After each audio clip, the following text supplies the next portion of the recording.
Hello, everybody. Welcome to the Gringo Show. We are live here at Pinche Gringo Warehouse in Colonia Nahuac, inside the Gran Taco, beautiful Mexico City. If you were watching the debate, great. So are we. And if you weren't, don't worry. We will give you a full analysis so you don't have to. And you know, the bar was set pretty darn low from the last debate. It was literally a shit show, a clown convention, an episode of Real Housewives. Well, this one we saw a well-behaved Donald Trump and a very presidential Joe Biden. And at times, they spoke about the issues, and at other times, they spoke about things like taxes, about Biden's son. But overall, it was a much more respectable debate. But let's hear from our fans and the experts. So let's head over to Gringo Show correspondent Sarah Wilson, who was on the floor of Pinche Gringo Barbecue to get reaction from tonight's event. Sarah, are you with us? I'm with you guys. Thank you so much for joining us tonight. We have a great crowd here at Pinche Gringo Warehouse. I'm here to get some reactions of the debate tonight. Can you let me know what you thought of the show tonight, what your reactions were of this debate compared to... The debate was a lot better than the last one. A lot more questions got answered this time. So I think a lot more points. Seems like we're having a little bit of technical difficulties with the microphone. Let's go back to the main stage, please. Well, we'll get you back in a second, Sarah. Thanks. But let's introduce our panel. I love the diversity that we have here tonight. We have with us here our first ever live interview at the Gringo Show, and he is the chair of Democrats Abroad. Let's give it up for Gricha, por favor. Gricha, you're here with us. Thank you so much for coming in. We really appreciate it. We also have, representing the Republican perspective on this crazy night, Larry Rubin is with us again, and a unique perspective, being a former member of the Mexican government, head negotiator of the USMCA, frequent contributor on the show. Kenneth Smith is with us. We always have, where is Kenneth Smith? We got Kenneth Smith here. Well, we'll start with you, Larry Rubin. You are the only Republican in the entire city of Mexico City, right? And tell me more about what's happening, and how did you feel the debate today? Definitely, Dan. Now, let me tell you, there's thousands of Republicans in Mexico, and you can just see by the way they answer in chats and so forth. So the Republican movement is strong. I think President Trump demonstrated, and that's Joe, who built the cages. Joe could not answer because it was built by Joe Biden and Obama in 2014. So I think President Trump really hit the mark. And although debates are not fundamental to choosing a candidate to be president, I do think President Trump hit the mark, and he will be reelected Tuesday, November 3rd. Mark my words, Dan. Grisha, you're back in here. I think we can see both of us now. Grisha, thanks for joining us. Please tell us how you felt about the debate tonight. So Larry says that Trump won, and I guess he was a clown last time, and now he kind of set the bar low and then got a little higher now. What do you think about that? You know, as usual, I have to agree with Larry. Trump won at being less of a clown. I agree with you, Larry. He definitely behaved. Of course, they did mute his microphone, so it's not much that he could have done beyond that. But the reality is that, again, Republicans usually live in their own bubble, right? They believe their own reality. When they talk about cages, they make it seem like they built little bird cages where they put people in. That's not the case. We're not that bad where we would actually separate families and kids and then have 545 kids where they don't even know where their parents are. No, it was context. There's a peak of immigration. There were hundreds of thousands of people trying to come into the U.S., and they ran out of space where to hold them, so they had to put fences around large areas. That's not a cage. It's a large area that's fenced in. It's not the same thing. And the numbers of people who wanted to come in illegally into the U.S. under Obama, as they are now under Trump, were very different. So assuming somehow that the only option they had was to build little cages, that was not the case. And again, we're not that mean that we would separate kids from their families. Yeah, I mean, it was pretty striking when Trump basically said, well, Biden said, well, more than 500 children are without our parents. And Trump looked at the microphone and said, good. It was pretty darn intense over there. Larry, hold on a second. I want to get to Kenneth for a second, and I'll get back to you. Kenneth, how are you? Thanks for joining us, Kenneth. Kenneth Smith, you are Mexican, like the other guys here. We're all American, but give us the unique Mexican perspective on the debate tonight. How did you feel about it? What did you think were the main points? Thank you, Dan. Well, I mean, it really was a more civilized debate, obviously, than the first one. That wasn't very hard to accomplish. But I think that a more civilized debate helps Biden more because it allowed him to get deeper into the discussion of the substantive issues. And I think that Biden was very strong on the economics and foreign policy areas. I mean, the discussions on anything from healthcare to North Korea to China. There was a particularly moment of bad economics for Trump when he continues to argue that the tariffs that are paid in the US are paid by China, and this is something positive from the US. It's actually a tax on US consumers, and that therefore the money that was given to the farmers in terms of support was actually paid by China. This is just economics 101. And I do believe that by far, and I mean, of course, I'm Mexican, so this touches a raw nerve. I think the lowest moment by Trump was by far the discussion on immigration. I mean, I think arguing, against the IQ of those immigrants that actually show up for their hearings was just, hitting an all-time low when it comes to immigration, and that has been a recurring issue. I think on race, putting himself in the same league as Abraham Lincoln is certainly not going to get him any more African-American votes in the U.S. I mean, it's frankly laughable. I mean, emphasizing the issues as to, whether Biden is receiving foreign governments or not. I think Biden did a good job in turning that around and saying this is about American families, not about our families. And let's remember, I think the main issue here is that Trump is the one that is over 10 points behind in this race, right? So he really needed to have a perfect game. He needed to, he's running out of chances, and this is sort of like throwing the Hail Mary pass. And, Biden's message of hope versus fear, I think is a strong message. I think Trump stayed on message, and that strengthens him with his base. But unfortunately, it doesn't seem, given that he's 10 or 12 points behind, to be enough. I mean, he had to really have a perfect game today, and I think that's not what happened. Larry, let's go back to you again, because when Trump made that comment about over 500 children, and he said, good, some of those children are Mexican, I'm sure. And that really hits Mexican families hard. What is your reaction to that, being a Republican and a supporter of the president? No, Dan, and let's not take it out of context. He did not say it's good that those 500 were not there. He said good to the moderator that said, let's move on. So don't take it out of context. I know you're a Democrat, but you look at the tape. That's what happened, and that's what he said. So what we have to really be honest about, and I think Democrats have to be honest about, is the fact that Obama became the president that deported more people than any other president in the history, and even much more than President Trump in his first term. And also, we have to be very clear that those cages, Democrats were trying to blame Trump on when they were built in 2014 by Biden and Obama. And what the case is, and which is true, is there's about 10% out of 10 immigrants, illegal immigrants that get to the border are children are unaccompanied minors. They're children without their parents. So what is the issue? It's a humanitarian issue, and it needs to be resolved. And what is an accomplishment is President Trump has lowered the number of immigrants getting to the border, and I think that's a great result. And he's not like Obama having to deport all those millions that Obama deported, but basically said he was a friend to immigrants. So it's hypocritical, really. Right. So, Gricha, it seems like you're eating your mic, ready to respond to that. No, I mean, he is right. Larry's right. Trump did lower the number of immigrants coming to the border. How did he do that? By threatening the Mexican government with commerce and higher penalties for importing products, and threatening to raise those percentages and those taxes for Mexican products if the Mexican government didn't take their security forces down to the southern border. So basically essentially forcing the Mexican government to move the border between the US and Mexico down to the southern border of Mexico, right? And what happens is Mexico needs a lot of those security forces to deal with all the cartel problems and violence problems in Mexico. No, now what they're doing is they're patrolling the border in the south of Mexico so that these people from Central America don't come to the US. So Larry's right. Trump did manage to lower the number of people going there by forcing a foreign government, violating their own rights of a government as a country, and forcing them to do something they really didn't want to do. So he's right. I understand, Ken. I'm kind of disappointed. We had a lot of love for Mexico during the last debate.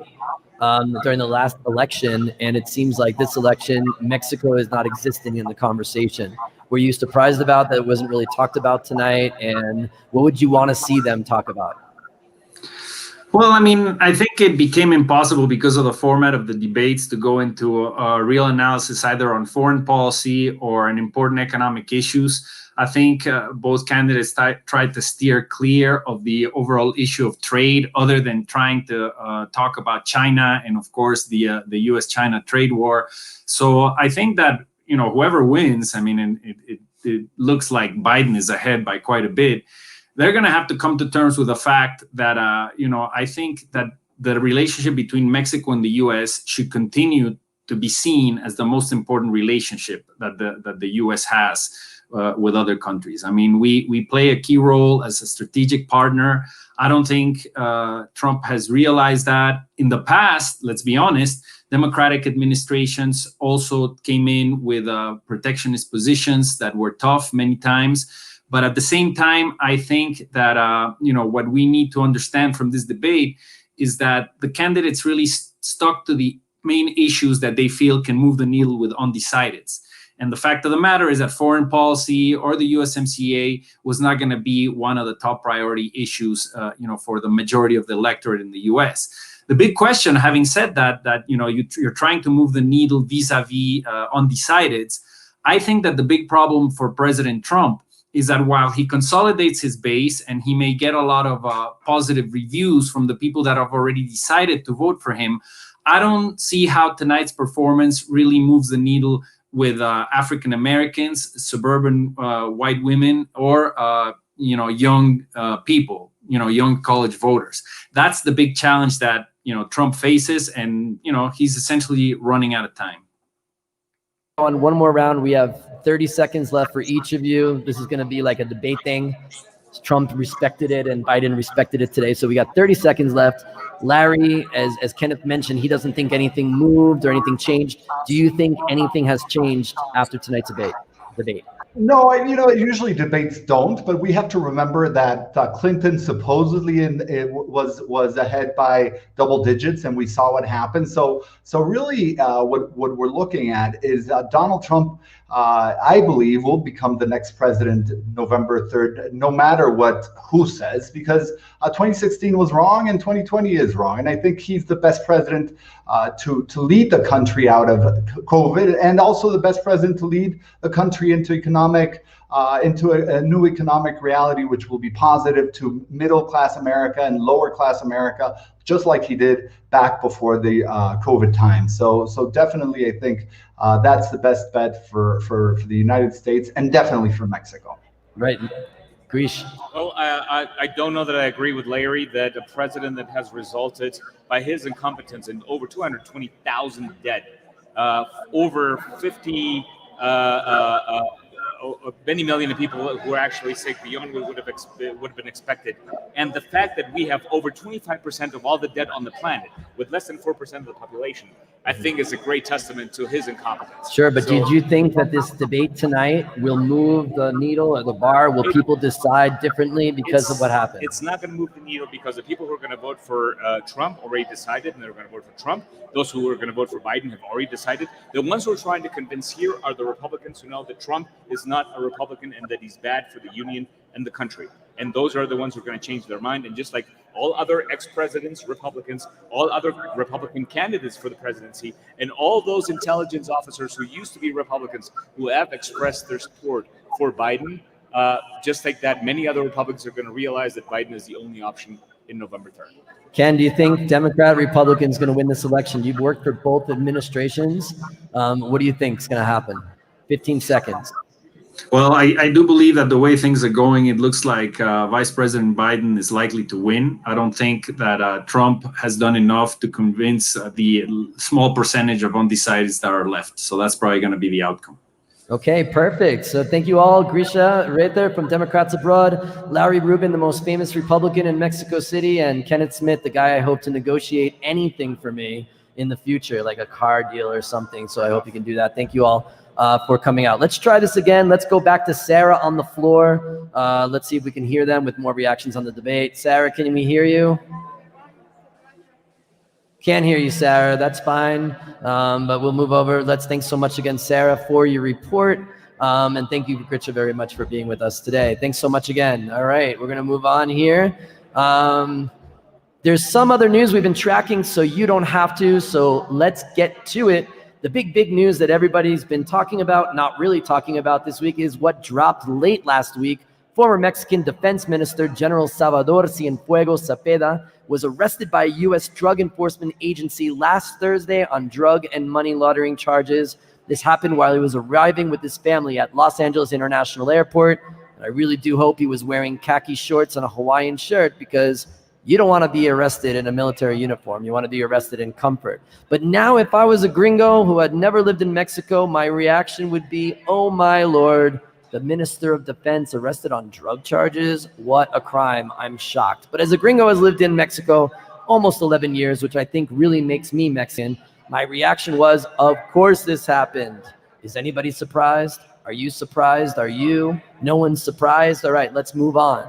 The U.S. has arrested other prominent leaders, like the head of the Mexican FBI, former governors, a few drug kingpins, and besides, if the U.S. government is using all of its resources to arrest criminals who are also Mexican nationals, I say fine.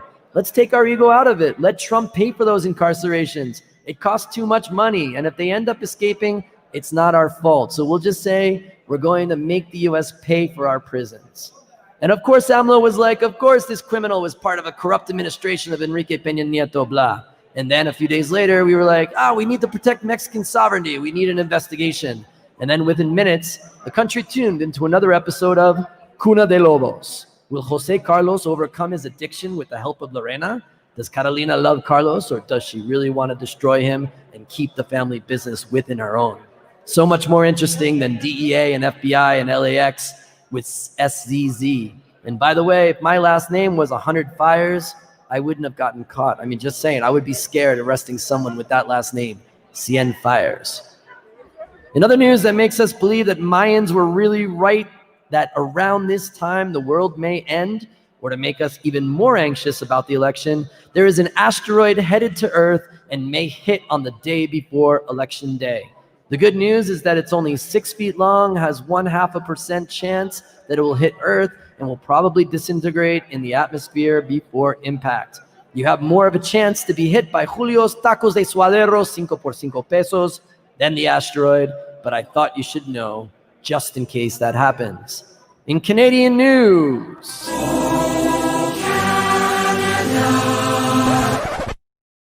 Canadian news, a local moose is pregnant with twins. Johnny had car trouble. You know Johnny from Canada, right? You know him.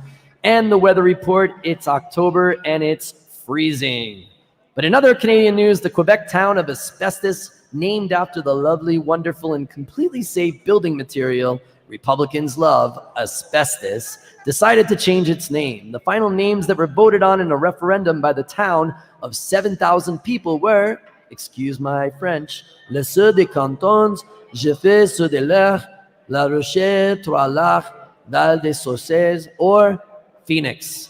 The winner, Valley of the Springs, not Valley of Spring, because spring doesn't exist in Canada.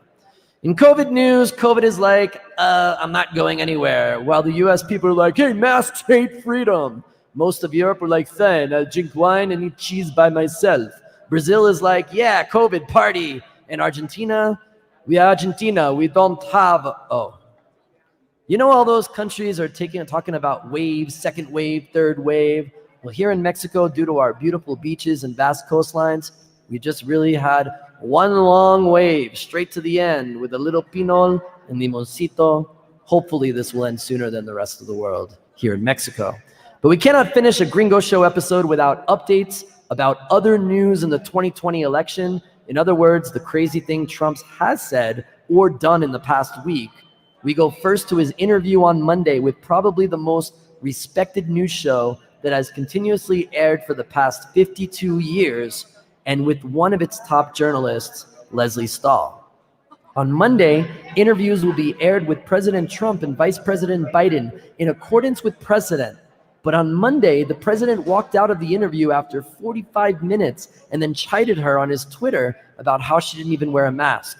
even though it was only minutes after the interview had ended, and then threatened and then actually published 36 minutes of the interview that his staff had recorded, probably on their iPhone, that is not set to air until Sunday. This is very unprecedented. Trump has been saying that she was adversarial, that she was favoring Biden, but Leslie Stahl is the senior correspondent of 60 Minutes. Having started her work in 1991, she has interviewed many presidents, and there has been no time that a president has accused her as such. He did the same thing to NBC's Savannah Guthrie last week, who challenged him on his actions and deceptions. Just this week, you retweeted to your 87 million followers a conspiracy theory that Joe Biden orchestrated to have SEAL Team 6, the Navy SEAL Team 6, killed to cover up the fake death of bin Laden. Now, why would you send a lie like that to your followers? You retweeted That was a retweet. That was an opinion of somebody, and that was a retweet. I'll put it out there. People can decide for themselves. I don't take a position. You're not like someone's crazy uncle who can just retweet whatever. Yeah, you're not someone's crazy uncle, but you are someone's crazy uncle. So, but the news media has an incredible role and responsibility in a democracy. Its job is to keep politicians honest and to prevent them from misleading the people. And Biden has been dealt with softer gloves because maybe he doesn't go out there and say things without having the correct facts to support it. And the journalists are just holding Trump accountable. And his strategy, and he has admitted this as such, is to discredit the journalists so much that people won't take them seriously anymore. And everyone knows it's also being done here in Mexico as well. But even before tonight's debate, Trump used his bully pulpit to set the expectation that he wouldn't be treated fairly by the moderator NBC's Kristen Welker. But there are only 12 days until the election. The FBI sent out a warning this week that there will probably be violence on the streets of the United States. Biden is still leading nationally by 9 to 11 points, which could result in a landslide in the popular vote and possibly a loss in the Electoral College. This could be bad. Hold on, guys. Stay with us here at The Gringo Show. But let's switch gears a little bit and check on what's happening at The Gringo. Let's go back, as usually, to the lovely Laylah. Where are you, Laylah Garciamora? There you are, Laylah. How are you tonight? I'm great, Dan. How about you? Having a little technical difficulties here on The Gringo Show because our first live show here at the Pinche Gringo Barbecue Warehouse, but we're doing okay. But I'm doing a little better because, I think that this year, Thanksgiving doesn't need to be celebrated by just gringos, right? I think that Mexicans can celebrate it because it's a day of love. What do you think about that, Laylah? That's right, Dan. Thanksgiving, it's not just an American holiday. It should be like worldwide. And it shouldn't be just for one day. Like, we should be thankful and we should be grateful every day of our lives. Like, I know that this year has been so difficult for all of us, but we still have to be thankful for everything good that's happening. So this is a moment to make a pause and understand the good things that happen in our life. And that's what Thanksgiving is about, and that's what Pinche Gringo is about. So then I want to introduce this product that we have, and that we have to be grateful for this product, and the creator of this product, our dear Chef Liliana. I'm so excited. The name of this product is Thanksgiving in a Sandwich, because like food has to take you places, food has to give you emotions. So we're going to see live the reaction of Dan eating this sandwich. You got to eat it too now, Laylah. You're going to eat the sandwich. You're going to talk, right? You're going to do it afterwards. And I'm talking. I can't do two things at once. Explain the sandwich, Laylah. Give me a second. Well, this sandwich has, for all those who know what Thanksgiving in Pinche Gringo is about. Yep. This sandwich has all the ingredients of the Thanksgiving plate in one sandwich. All the ingredients. So I don't know if you've ever seen the movie Willy Wonka and the Chocolate Factory. Have you seen it? Mm-hmm. When like Violet eats the gobstopper and she's like, wow, it's got 5 different things in here. This sandwich is like that because it's got stuffing, it's got gravy, it's got cheese, it's got a cranberry sauce, turkey. I mean, it is a glorious. And it has love, Dan. It has a lot of love. This sandwich is not available right now at our stores. You will have to wait a couple of weeks for it. but we want to like start introducing it to our audience because it's simply wonderful. It's the best. All right. Thank you so much, Laylah Garciamora, joining us, Pinche Gringo Show correspondent and commercial director of Pinche Gringo Barbecue. That does it for this edition of the Gringo Show. I want to thank Sarah, Hector, Robert, MacArthur, Javier, Fernando, the entire team for making tonight's live show happen. Also, our studio audience here at Pinche Gringo Barbecue. I've been hanging out in the background. Thank you guys so much. Next week will be our final episode before the 2020 election. We're going to have analysis and all the information before the big decision is made between world peace and world destruction. No big deal. Don't worry about it. But tune in next week and make the Gringo Show your stop for any bilateral news. Thanks for joining us. Pinche Gringo, Mexico is laughing thanks to you. We like to watch you dance salsa and listen to your best Spanish too. We like to watch you almost die from spicy food.